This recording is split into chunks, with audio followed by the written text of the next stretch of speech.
महासतियों में मानी जाती है। द्रौपदी का बंटवारा कर लिया 5 भाइयों ने।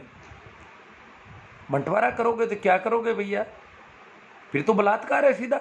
बंटवारा करना किसी का कोई संपत्ति है क्या? वो भी एक मनुष्य है, 5 में बांट दिया उसको। ये क्या हो रहा है? एक स्त्री को 5 पुरुषों के बीच बांटा गया। फिर द्रौपदी को भरे दरबार में नग्न करने का प्रयास हुआ इस देश में। भरे दरबार में स्त्री को नग्न करने का प्रयास इस देश की देन है। दुनिया में कहीं पर भी ऐसा नहीं सुना। स्त्री अपने मन से कम कपड़े पहनती हो, आदिवासी स्त्रियां कपड़े नहीं पहनती है, आज भी नहीं पहनती है। पश्चिम की औरतें छोटे कपड़े पहनती है, कम पहनती है, वो उनकी मर्जी है। परंतु किसी को नग्न करना, उसके कपड़े खींचना, और वो भी भरे दरबार में, फिर वो कहाँ न्याय मांगने जाए? जो भारत वंश का दरबार था, भरत वंश का, उस दरबार में ये हुआ। और जिस व्यक्ति ने उसको जुए पे दांव लगाया वो धर्मराज कहलाता है। क्या है फिर हमारा धर्म? एक स्त्री को जुए में दांव पर लगाने वाले व्यक्ति को हम धर्मराज कहते हैं, तो इसका मतलब हमारा धर्म कुछ गड़बड़ है। अगर वो व्यक्ति धार्मिक है तो इसका मतलब हमने धर्म के नाम पर कुछ गलत चीजों को धार्मिक माना है। स्त्री को फिर संपत्ति की तरह माना है कि उसको दांव पे लगाया जा सकता है कहीं पर भी। फिर क्या होता है? उसको नग्न करने का प्रयास होता है। वहां भीष्म पितामह बैठे हैं, द्रोण बैठे हैं, गुरु द्रोण जिनको कह रहे हैं लोग। फिर कोई ना नहीं देता है, खींचातान होती है, कपड़े खींचे जाते हैं। तो ये सब ये बलात्कार नहीं है क्या? तो बलात्कार यहाँ हमारे यहाँ समाज सम्मत रहा है, संस्कृति जन्य रहा है एक तरह से। अब हमारी स्त्री की स्थिति क्या है इस देश में, उस पर थोड़ी चर्चा करें। शुरू से और आज भी ऐसी स्थिति कहीं पर भी नहीं देखने को मिलेगी। स्त्री क्या करती है? घर में साफ सफाई के काम स्त्री करेगी। क्यों भैया? स्त्री को अपने घर में कुछ काम ठेके पर दे रखे हैं। साफ सफाई हर हालत में स्त्री करेगी घर में। बच्चे पैदा स्त्री के होते हैं, यहां समझ में आता है। ये एक प्राकृतिक मामला है कि माँ का काम उसका है। तो बच्चे को दूध वो पिलाती है, तो बच्चा जब टट्टी या पेशाब करता है तो ये पिता साफ कर दे तो क्या कैसा रहे? क्यों नहीं करता पिता ऐसा साफ?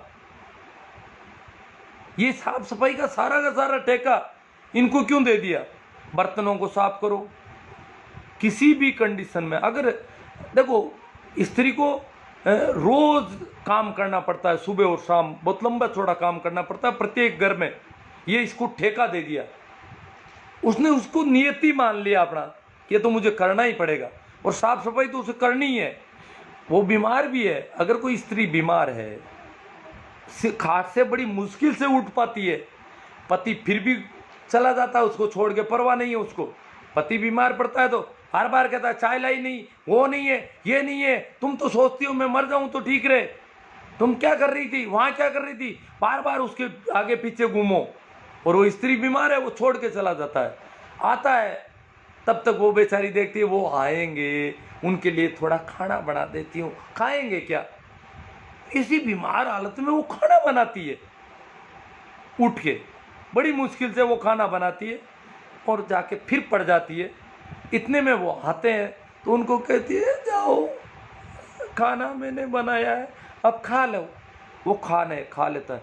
खाने के बाद वो कहता बर्तनों को पड़ा रहने देना, मैं बाद में उठ के इनको साफ कर। वैसे भी पति बर्तनों को साफ करते नहीं, पत्नी के तो क्या अपने भी बर्तन को साफ नहीं करते ये पति लोग, अपने खुद के बर्तन को साफ नहीं। आजकल तो स्त्रियां कपड़े तक इनके साफ कर रही है। तो साफ सफाई कर्मी के हिसाब से इसको मान लिया सफाई का धंधा।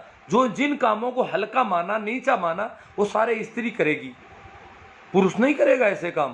क्यों भैया? इसका मतलब जिस प्रकार जाति के आधार पर जिनको नीचा माना और उनको मेला ढोने का काम दिया, साफ सफाई का काम दिया, समाज की सफाई करो, जहां जहां गंदगी है मेला ढो, मरे पशुओं को डालो, इसी प्रकार के काम स्त्री को दे दिए घर के अंदर। घर के अंदर वो दलित हो गई एक अलग से, और वही स्त्री छुआछूत तो उससे यूं नहीं करते कि खाना भी उससे बनवाना है, सारे काम उससे करो, बाकी उसको तो घर में एक तरह से दलित कर रखा है इन्होंने। कई जगहों पर स्त्रियों को मना कर देते हैं, तुम नहीं आओ, गड़बड़ हो जाती है, हमारे ये शुद्ध अशुद्ध हो जाता है, वो हो जाता है, ये हो जाता है।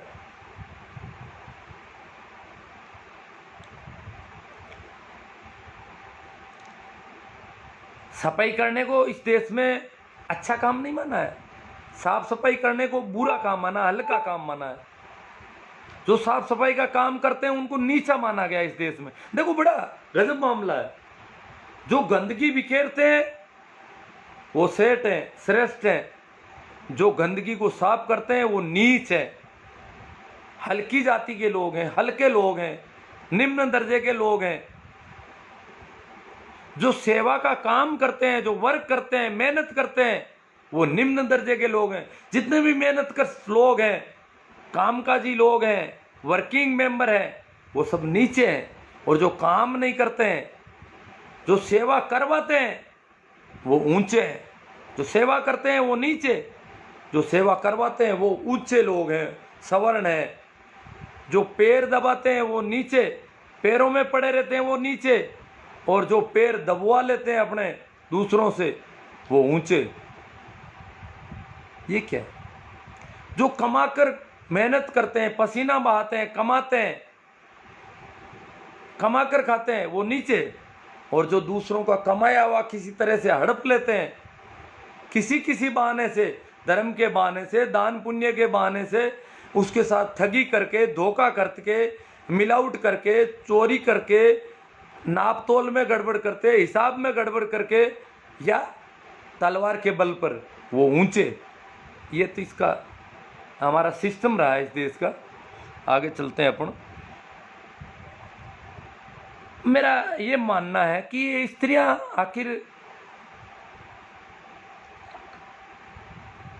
अब हमें करना क्या चाहिए एक तो, और स्त्रियां ही, स्त्री के साथ जब बलात्कार होता है तो स्त्री के साथ कोई कोई पुरुष करता है बलात्कार, और बलात्कार के बाद जब मैंने बहुत सारी ऐसी स्त्रियां देखी है, लड़कियां देखी है, ऐसी सुनने में आते हैं, समाचार रोज आते हैं कि बलात्कार के बाद लड़की ने जहर खा लिया, स्त्री ने आत्महत्या कर ली। क्या गलती है उसकी? उसने क्यों आत्महत्या की? जिसने पाप किया है, जिसने दुष्कर्म किया, उसको करनी चाहिए थी आत्महत्या, इसने क्यों आत्महत्या की? परंतु समाज इसको अलग नजरिए से देखता है। जिसके साथ बलात्कार होता है उसका मापदंड अलग है, जो बलात्कार करता है वो इतना हल्का नहीं माना जाता, जिसके साथ बलात्कार हो जाता है उसके साथ समाज की दृष्टि अलग है। और ये दृष्टि सभी लोगों की है, नीची जाति के लोगों की भी ऐसी दृष्टि है, एक ऊंची जाति नहीं। जिनकी जातियां नीची मानी जाती उनकी भी यही कंडीशन है, वो भी उनको निम्न दृष्टि से दे, क्योंकि सोच सारा वही शास्त्रों का जैसा ही है, वही अग्नि परीक्षा, वो अग्नि परीक्षा से गुजर रही है। जिस लड़की के साथ, जिस महिला के साथ बलात्कार हुआ है वो या तो मर जाएगी, जिंदा रहेगी तो घुट घुट कर मरेगी, पूरी जिंदगी उसकी मौत से बदतर होगी। ये इस समाज का सोचने का ढंग है, नजरिया है। तो उसकी हत्या के लिए, उसकी आत्महत्या के लिए जिम्मेदार कौन है? ये समाज, इस समाज की सोच, इस समाज के मापदंड, और उसके हम सब हिस्सा हैं। जो आज दलित महिला के बलात्कार की खिलाफत कर रहे हैं वो भी उसके हिस्सा है, वो जिम्मेवार है इन बलात्कारों के। वो स्त्री की बलात्कार के बाद स्त्री जिस प्रकार नर्वस हो जाती है, जितनी कमजोर पड़ जाती है, उसके जिम्मेदार वो लोग हैं जो स्त्री के मामले में अलग ढंग से सोचते हैं। बलात्कार पुरुष और स्त्री का मामला है। पुरुष बलात्कार के घटना के बाद स्त्री की इमेज बहुत नीची पड़ जाती है, प्रतिष्ठा बहुत नीची गिर जाती है, और जो बलात्कार करता है उसकी इतनी प्रतिष्ठा नीची नहीं गिरती है जितनी उस स्त्री की गिर जाती है। ये क्यों? ये प्रतिष्ठा कौन तय करता है? समाज के लोग, हम लोग। हम सब जिम्मेदार हैं उस सब के। जो जो स्त्रियां मर रही है बलात्कार के बाद, क्या हो जाता है बलात्कार के बाद स्त्री का? ऐसा तराजू में तोल दो स्त्री को, कितनी कम हो गई। हाँ, पुरुष का क्या हो जाता है, परंतु स्त्री के साथ जो मैं ये नहीं कहता हूं बलात्कार कोई दुष्कर्म नहीं है, बुरा कर्म नहीं, बहुत बड़ा कुकृत्य है। किसी के साथ जबरदस्ती करना, किसी के साथ वस्तु जैसा व्यवहार करना, जीवंत व्यक्ति को मसल देना, ऊपर उसके ऊपर हावी हो जाना, उसको इस प्रकार जबरदस्ती चाहे जैसे करना, तोड़ना मरोड़ना, इससे ज्यादा घृणित करते नहीं हो सकता। मौत से भी बदतर है ये बलात्कार। इसीलिए तो मर जाते हैं लोग बलात्कार के बाद में, स्त्रियां मरती। कभी कोई लड़का, कभी किसी युवक ने बलात्कार के बाद आत्महत्या नहीं की, जहर नहीं पिया, फांसी नहीं चढ़ी, क्यों? और स्त्रियां चढ़ रही है। इस सब के लिए हम सभी जिम्मेदार हैं, जो इन शास्त्रों की सोच का समर्थन करते हैं, जो हमारी इन पुरानी ऋषि मुनियों की परंपरा, देवताओं की परंपरा, जो संस्कृति तथाकथित है, उसका जो हम समर्थन करते हैं, वो हम सब जिम्मेदार हैं उस सब के लिए। तो आगे चलते हैं अपन। अब इस देश को राम राज्य बनाने की बात चल रही है। विश्व गुरु, गजब का। राम राज्य में क्या अग्नि परीक्षा, वही स्त्रियों के साथ वही दुर्व्यवहार, यही राम राज्य की क्या परिभाषा है? क्या होता था राम के राज्य में? स्त्रियों के साथ क्या स्थिति थी?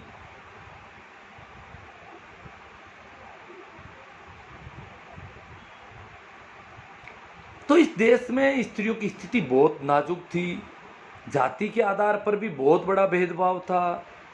अंग्रेजों के आने के बाद बहुत फर्क पड़ा। अंग्रेजों का काल इस देश का स्वर्ण युग है। इस देश के इतिहास में अगर अपन झांकें तो स्वर्ण युग अंग्रेजों के आने के बाद होता है। जो निचले तबके हैं, स्त्रियां हैं, जो कमजोर हैं, शोषित हैं, दलित हैं, पीड़ित हैं, उनके लिए अंग्रेजों का जमाना स्वर्ण युग है। और उसने उनके पढ़ाई के दरवाजे खोले, उनमें सोचने की क्षमता विकसित हुई, उनको बराबरी के हक और अधिकार दिए जाने लगे। सती प्रथा जैसी घृणित प्रथा अगर अंग्रेज नहीं आते तो बंद नहीं होती आज तक इस देश में, क्योंकि ये तो राम राज्य के नाम पे इसको बढ़ाते। विश्व गुरु बनाना है तो इसीलिए तो चर्चिल कहता है कि भारत आजाद होने के योग्य नहीं है। चर्चिल ने यह कहा कि भारत आजाद होने के योग्य भी नहीं है। ये कंडीशन थी, उसको पता था, अंग्रेजों को पता था। अंग्रेजों ने कहा भाई तुम कैसे कैसे राज करोगे, तुम तो कुछ तुम इनके साथ बहुत अन्याय कर दोगे फिर बाद में। ये तो अभी हमने देखा जब अंग्रेज आए और तब क्या हालत थी। उन्होंने कितने तरह के कानून बनाए, आईपीसी इंडियन पिनल कोड बनाया, लॉर्ड मेकाले ने पढ़ने की सुविधा दी। तो उन्होंने कहा हम चले जाएंगे तो तुम तो वापस वो का वो करोगे, सारे वही राम राज्य लाओगे, पुरानी बातें लाओगे, वही विश्व गुरु बनोगे, तो बहुत गड़बड़ कर दोगे। तुम बताओ तुम शासन कैसे करोगे। तो फिर हमने तय किया कि हमने संविधान बनाना शुरू किया और उनको बताया गया हम इस प्रकार का संविधान बनाने जा रहे हैं। अंग्रेजों की देख रेख में संविधान बनाना शुरू हुआ। और जब अंग्रेजों ने देखा कि ये संविधान जो है विश्व स्तरीय बन रहा है, दुनिया के जो प्रजातांत्रिक देशों के संविधान है उनका अध्ययन करके उनके ढंग का संविधान बन रहा है, तो अंग्रेजों ने इस देश को आजाद करने की हाँ भरी कि कुछ ठीक हो सकता है, संविधान के हिसाब से होगा तो। परंतु आज क्या हो रहा है, देश संविधान के हिसाब से कम चल रहा है। राम राज्य लाएंगे, पुरानी चीजें स्थापित करेंगे, उसके हिसाब से चल रहा है देश। बहुत बवाल मच रहा है आजकल हाथरस वाले मामले पर। अब मैं तो क्या देखूं, सुन रहा हूं कि हाथरस में तो काफ़ी दिन पहले ये घटना हो गई, फिर मुकदमा दर्ज नहीं हुआ। बड़ा मुश्किल मामला है। यहाँ बलात्कार होता है, जैसे सेंगर महोदय, कुलदीप सेंगर विधायक हैं, बलात्कार करते हैं, मुकदमा दर्ज होता है पीड़िता पर, मारी जाती है पीड़िता,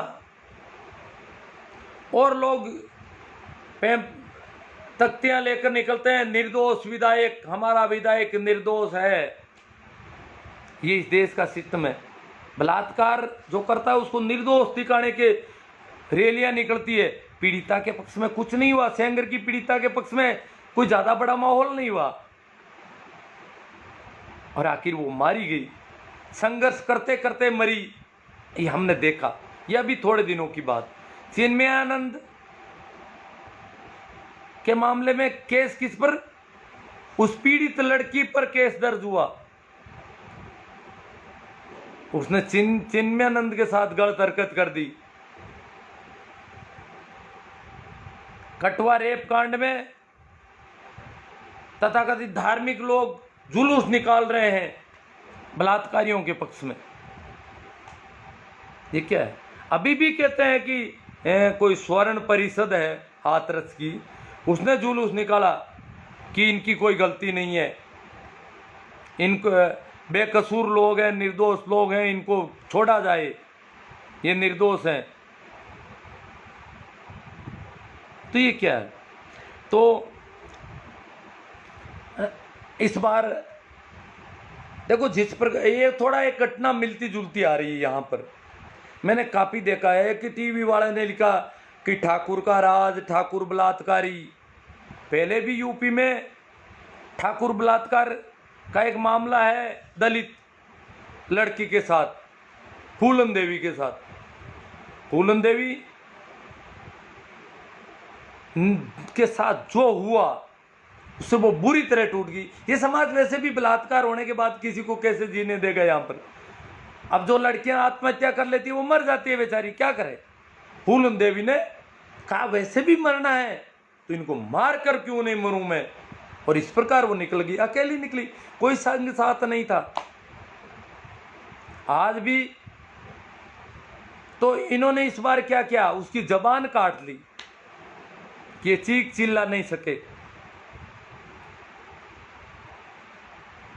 आज भी जो हो रहा है मैं देख रहा हूं, कल से और आज से बहुत बवाल मच रहा है जगह जगह कि न्याय दिया जाना चाहिए, इसके साथ बहुत गलत हो गया। ये सारा काम युवक कर रहे हैं, पुरुष कर रहे हैं, स्त्रियां क्यों नहीं कर रही है? स्त्रियों को आगे आना चाहिए, स्त्रियों के झुंड निकलने चाहिए सभी जगह। तो मुख्य रूप से स्त्रियां आनी चाहिए इस मामले में आगे, परंतु स्त्रियां अभी भी घर के अंदर बंद है। और आदमी कह रहे हैं हम इनको न्याय दिला रहे हैं। अरे भैया, तुम न्याय दिला रहे हो तो फिर अन्याय इनके साथ कर कौन रहा है? आदमियों की तरफ से ही तो अन्याय हो रहा है। अभी तक तो स्त्रियां इसी स्थिति में नहीं है। स्त्रियां तो मानती है कि हमारी नियति ऐसी है। जैसे स्त्री एक ओढ़ने का कपड़ा रहती है, घूंघट है, पर्दा है, बुर्का है। ये कुछ लोग नाराज हो जाते हैं जो गोबर गोमूत्र खाने पीने के हिमायती हैं, वो कहते हैं आप बुर्का का नाम लें। बुर्का, पहले मैं बुर्का का नाम ले रहा हूँ। तो बुर्का है, पर्दा है, या ओढ़ने का जो भी काला कपड़ा है या लाल कपड़ा है, पीला कपड़ा है, ये कपड़ा ये वैसे नियति मान रखा है इन्होंने। कोई स्त्री इसको कपड़े को हटाकर नहीं रह सकती। वो भी देखती है आदमी बिना किसी कपड़े को ओढ़े हुए रहता है गर्मियों, फराटे से दौड़ रहा है। स्त्री दौड़ नहीं सकती रोड पर जैसे आदमी दौड़ रहा है। वो इस प्रकार बतिया नहीं सकती, बातें नहीं कर सकती, खुलकर नहीं चल सकती जिस प्रकार आदमी चल रहे हैं। वो भी देखती है आदमियों के सामने, परंतु वो सोचती है मेरी तो ये नियति है। जिस प्रकार साफ सफाई का काम वो अपनी नियति में मान लेती है, वो व्यवस्था का जो हिस्सा है उसको वो सब वो सोचती है। हाँ, बच्चे पैदा करना जरूर उसकी नियति है। प्राकृतिक रूप से, नैसर्गिक रूप से बच्चे स्त्री के गर्भ में पैदा होते हैं।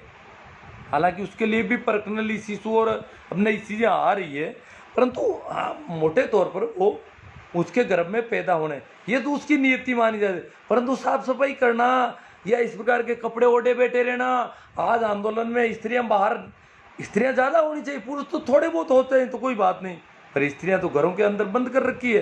ये पुरुष बाहर निकल रहे हैं, हम स्त्रियों को न्याय दिला रहे हैं, तो भैया वो तुम्हारे घर वाली घर में क्यों बंद है? वो क्यों नहीं बाहर आई? उनको बाहर निकालो, वहां पे चीखे चिल्लाए तो कोई हवा बने, क्योंकि दुर्व्यवहार स्त्रियों के साथ हो रहा है। और इस प्रकार स्त्रियां जब बाहर निकलेगी, तख्तियां लेगी, जोर से बोलेगी, तो बलात्कार करना बड़ा मुश्किल हो जाएगा। सारी स्त्रियों में फूलन देवी जैसा दिखने लगेगा, डरने लग जाएंगे ये सारे ठाकुर ठुकुर जो भी है। तो स्त्रियों को आना चाहिए इसमें आगे। स्त्रियों को आगे लिया जाना चाहिए, ये मैं चाहता हूँ। बहुत सारी काफ़ी बातें हो गई। ये जो बेटी बचाओ वाले लोग हैं, क्या वास्तव में बेटी बचाना चाहते हैं? बचाना चाहते हैं तो क्यों बचाना चाहते हैं? ये इसको भोग की वस्तु क्यों मान रहे हैं स्त्री को? बहुत बड़ा मामला है। भोग दो तरफा होता है, परंतु स्त्री को तो भोग की वस्तु की तरह मान लिया इन्होंने। ये हमारे समाज की, इसी वजह से जब भी कुछ होता है स्त्री की प्रतिष्ठा ज़्यादा धूमिल होती है, मापदंड अलग अलग है।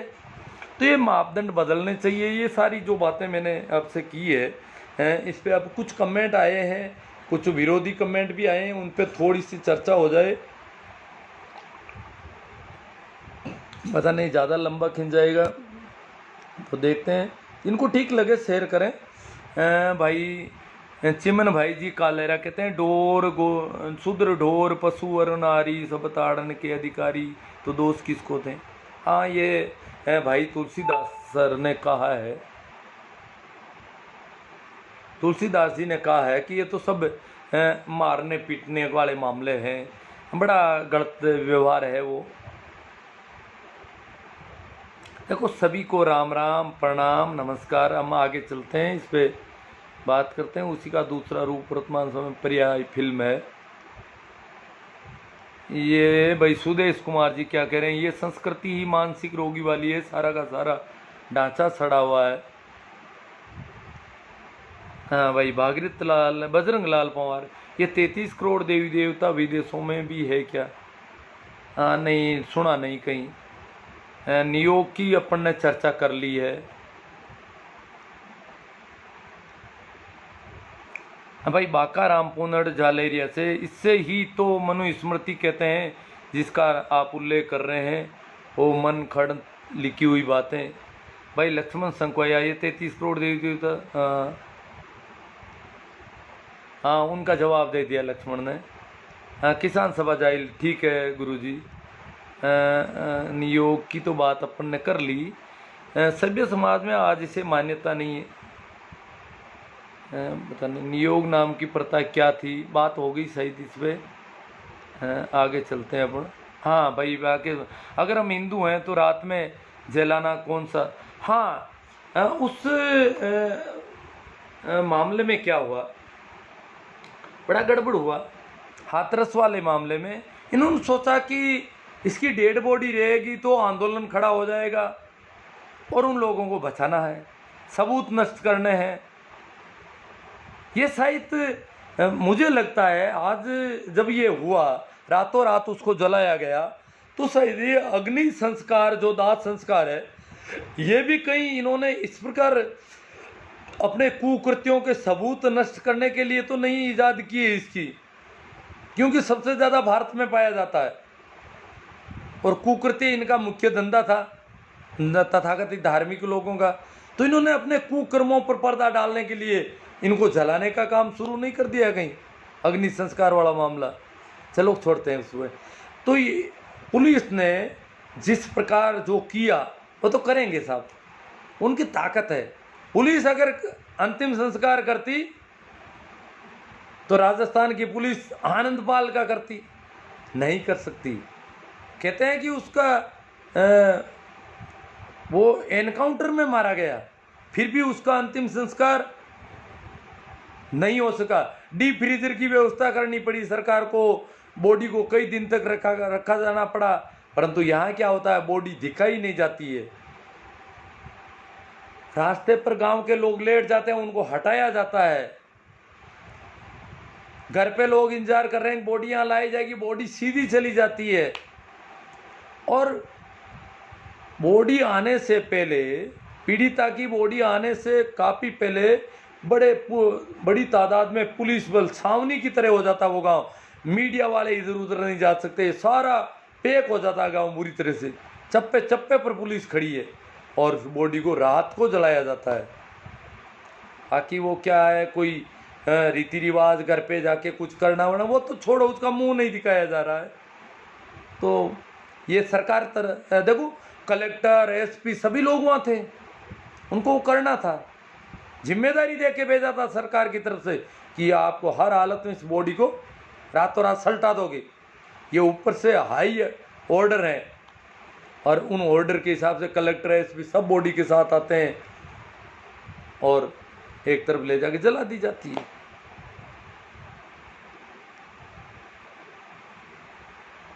मैं राम निर्मल सब मनुवादी सोच का असर है गुरु जी। ये लोग दुष्कर्म को भी राजनीति करते हैं। जब ये महिला के साथ बलात्कार होता है हिंदू तब हिंदू मानते हैं। देखो सामान्य तो बलात्कार हैदराबाद में भी हुआ, डॉक्टर के साथ हाथों हाथ पूरे देश में हो गया, उनको मारा जाए, पर वहाँ बलात्कार करने वाले ठाकुर नहीं थे, बलात्कार करने वाले कोई और लोग थे, बलात्कार किसी और के साथ हुआ था। जो दिल्ली की निर्भया के मामले में हुआ उसका देखो नाम निर्भया कहलाते, यहाँ इसका नाम फोटो पता नहीं क्या क्या जाहिर कर दिए मीडिया पर विभिन्न प्रकार के।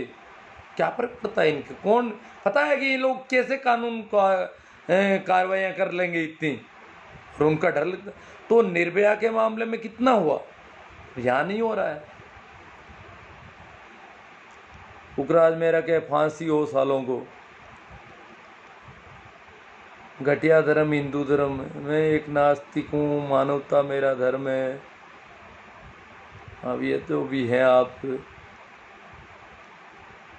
भाई। महेंद्र मेघवाल बहुत अच्छा गुरुजी, समाज को जागृत करने के लिए बहुत धन्यवाद, समाज हमेशा आपका ऋणी रहेगा। You are right sir. अरे कुछ खिलाफ हुआ वो आ जाए तो उन पे बात हो जाए।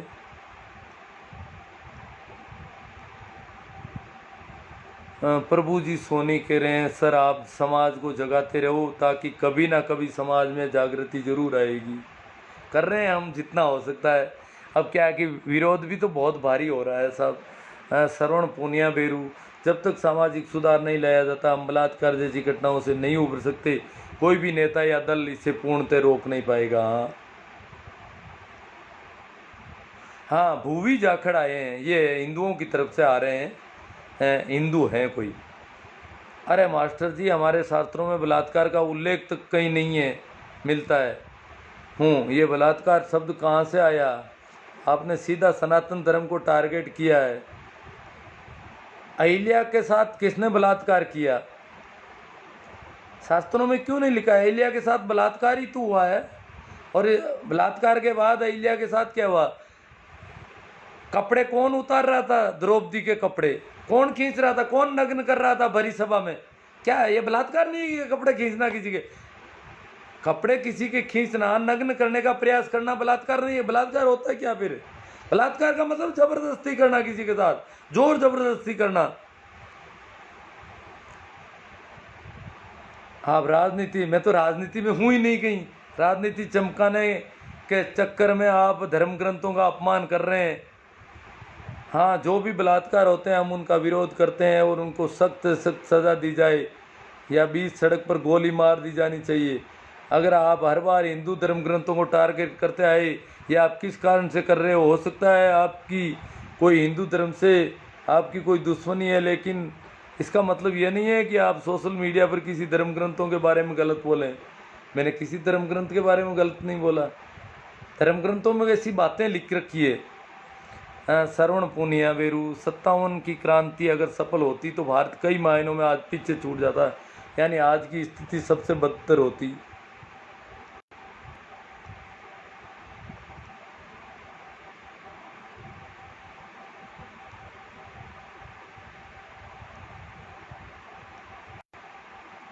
देवा परावालोत्रा, बिल्कुल सर, अंग्रेज काल स्वर्ण युग था।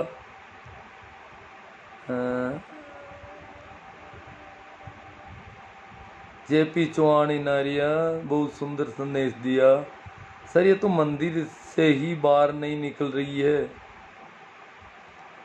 पता नहीं। इस देश में फूलन देवी का इतिहास पढ़ाना चाहिए। ग्रेट वर्क सर श्रीमान जी। गिरी चौधरी, शैलेंद्र जी काला, हिंदू धर्म में कई संप्रदायों में अग्नि संस्कार नहीं है, उसका क्या कारण है? हाँ अग्नि संस्कार तो नहीं है ज़्यादातर। ये तो शुरुआत में तो बहुत ऊंची जातियों में परंपरा थी, फिर धीरे धीरे अब तो होने लग गई है, बढ़ रहा है दिनों दिन। बाकी पहले तो बहुत सारी जातियों में, एक गांव में मेघ वालों में नहीं है, एक गांव में है, एक गांव में जाटों में अंतिम संस्कार कर रहे हैं, दूसरे में नहीं कर रहे हैं।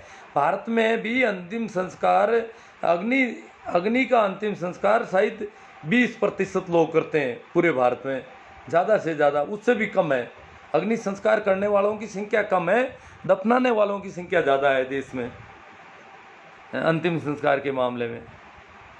कालनाथ गोधारा, बलात्कार के लिए कठोर कानून व्यवस्था होनी चाहिए सर, हर रोज हो रहा है बहुत ज़्यादा।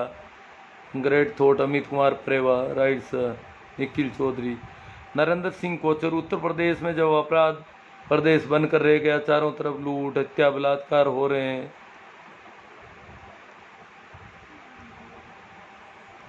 ठीक है, आ गए शायद सारे कमेंट मेरे हिसाब से। तो ठीक है, हमारी चर्चा बहुत अच्छी रही और आप लोग इसे शेयर करेंगे, ये तो मुझे पता है, कर भी दिया होगा कई लोगों ने, जिन्होंने नहीं किया है वो करेंगे और करें। विभिन्न बड़े ग्रुपों में शेयर करें, अलग अलग सोशल साइट पर करें, अलग अलग बहुत सारे प्लेटफार्म हैं जहाँ पर आप इसको शेयर कर सकते हैं, इसको कॉपी करके इसके लिंक को, जिस प्रकार इसका प्रसारण बढ़ सकता है, जो काफ़ी अच्छा संदेश दे।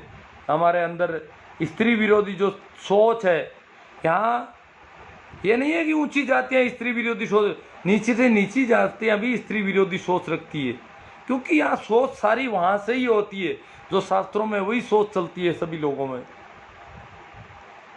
और शास्त्रों में और हमारी संस्कृति में जो कहानियाँ, जो हमारे पुराण हैं, वो तो भरे पड़े हैं ऐसी बातों से।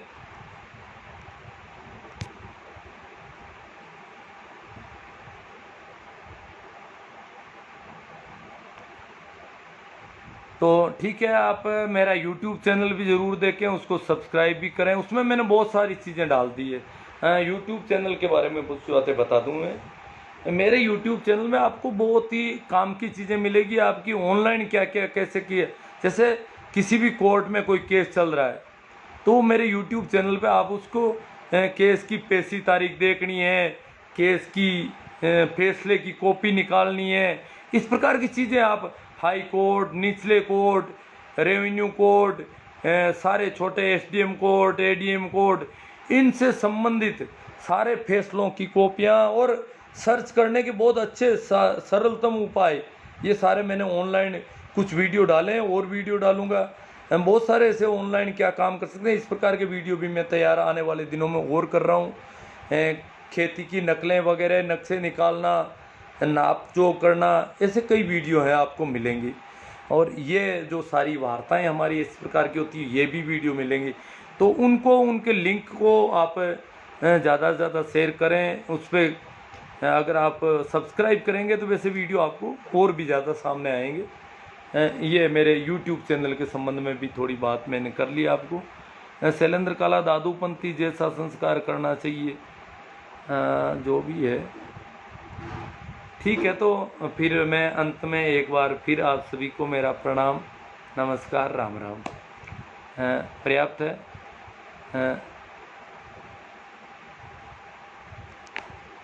शेयर करें, याद रखें शेयर करने को, और मैं इसको यहीं फिनिश